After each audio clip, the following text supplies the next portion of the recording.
Մեծավի հարգելի հետևորդներ, հիշեցնեմ, որ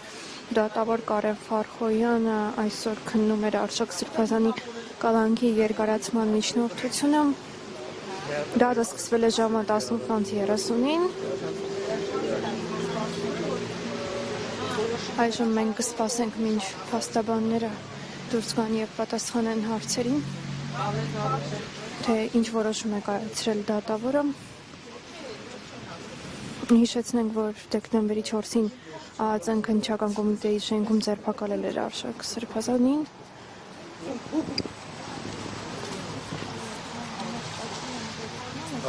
Քննությունը ավարտվեց, բավական երկար տևեց, մենք մեր դիրքորոշումները ներկայացրեցինք, քննիչի իր միջնորդությունը, շուտով դատարանը կհայտնի, թե երբ է հայտարարելու որոշումը, մենք դրան ենք սպասում, այսինքն ժամ դեռ չունենք, երբ է որոշումը հրապարակվելու։ Մեր դիրքորոշումները ոչ միայն էլ ավելի խորացան, որ սա անձամբ Ադրբեջանի հոգևոր առաջնորդ Փաշազադեի հանձնարարությամբ Հայաստանի օր-օրի ապահայկականացող իշխանությունների կողմից ծավալվող հալածանքի մի հերթական դրվագ է եկեղեցու դեմ։ Երբ օրը երբ էր, ժամը երբ էր, վաղը, հա։ Այո։ Ինչպես էր Սրբազանը։ Մի կարևոր հանգամանք էլ նշենք, որովհետև դա փաստական տվյալ չի եւ մենք իրավունք ունենք դա հրապարակել։ Այս միջնորդությունը ավելի խիստ էր իր բնույթով, քան անգամ սկզբնական որոշ միջնորդությունը։ Ես ուզում եմ հատուկ նշել։ Միջնորդությունը իր բնույթով ավելի խիստ էր, այսինքն հիմա ավելի շատ են պահանջում, քան սկզբնական կալանքի միջնորդությունը։ Խոսքը վերաբերում է իրավունքների սահմանափակման ծավալին։ Սա էլ ասա։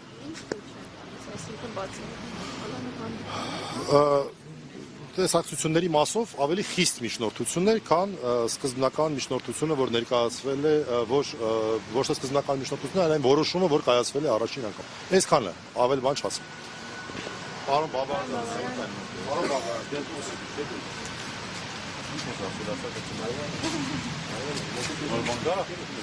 Այո, ոչ մի բան չի ասել։ Ոչ մի բան չի ասել։ Ինչ տպավորություն ունեք 4 ժամ տևած այս նիստից։ Հակասական։ Դե որովհետև դատարանի դալիճում ես, որտեղ պետք է իրավաբանությամբ զբաղվես, մենք զբաղվում ենք ինչ-որ ուրիշ բանով, որը իրավաբանությունից հեռու է, իրավաբանության հետ կապ չունի։ Ինչպես էր Սրբազանը։ Շատ լավ։ Դե ինչ պիտի ասի, ինքն էլ տենց հակասական վերաբերմունք ուներ, որովհետև ասում էր, որ իմանալով իրավաբանությունը տրամաբանության հետ պիտի կապ ունենա։ Բայց ոնց որ տենց չի։ Մենք իհարկե համոզեցինք, որ չէ իրականում իրավաբանությունը տրամաբանության հետ կապ ունի, ուղղակի ոչ միշտ է որ իրավաբանությունը արվում։ Ընդհանուր առմամբ պետք էր, որպես այդպեսին շոր ակնկալիքներ էլ չկան մեծ։ Իսկ վաղը 11:30 որոշումը։ Այո, վաղը 11:30 կհրապարակվի որոշումը։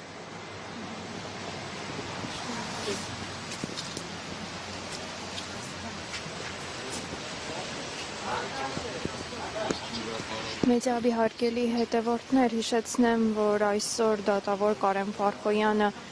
քննում էր Արշակ Սրբազանի կալանքի երկարացման միջնորդությունը։ Վաղը 11:30-ին կկայացվի որոշումը, դատարանը կհրապարակի որոշումը։